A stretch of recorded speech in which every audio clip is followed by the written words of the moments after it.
À 36 ans, j'ai tout perdu, j'avais plus rien et j'ai dû repartir, aller vivre chez mon père. Donc sachant que j'avais quitté déjà la maison à 18 ans. Donc ça a été un choc, autant pour lui que pour moi de revenir vivre à 36 ans sous son toit. Après une petite période de flottement, je me suis imposé 2 choses. La première, c'était de mettre mon réveil tous les matins. Donc ça m'a donné une petite routine, ça m'a donné un cadre, ça m'a donné de la discipline et ça, quand il y a plus rien dans ta vie, quand c'est le vide, intersidéral, au moins tu peux, te raccrocher à ça, à ce cadre. Ce qui fait aussi que les soirs, j'étais fatiguée et que je restais pas devant la télé, à regarder des trucs qui me servaient à rien, en fait. Et puis ça m'a aussi, donné un petit plaisir, le petit plaisir de voir le week-end arriver et là de m'autoriser, à faire une grasse mat.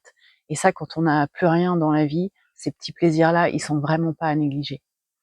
Et puis la deuxième chose, que je me suis obligée à faire, c'était, d'aller marcher. Alors peu importe le temps, peu importe mon humeur, il fallait que je sorte. Une paire de baskets, des écouteurs, ma parka et hop, j'étais partie. Il y a des jours, forcément, tu as pas envie d'y aller et je me disais toujours: «Bah, écoute, tu descends, tu fais le tour de l'immeuble et puis tu remontes». Et en fait, j'ai jamais fait le tour de l'immeuble. Une fois que j'étais dehors, ça y est, c'était parti. Et un jour, j'étais sur la plage et d'un coup, il y a eu un épais brouillard qui est descendu et là, je voyais plus rien. Je voyais vraiment plus rien à l'horizon et tout ce que je pouvais faire, c'était de deviner, en fait, les lampadaires au loin. Et d'un coup, je me suis dit: «Purée, c'est exactement ce que je traverse, dans ma vie, en fait».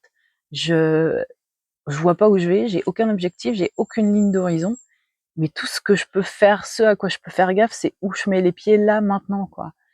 Et en fait, dans la guérison de l'addiction, c'est exactement ça. C'est pas la peine d'anticiper la montagne à gravir, de se laisser submerger par des peurs, par des doutes, par des émotions, des choses où on se dit: «J'y arriverai jamais».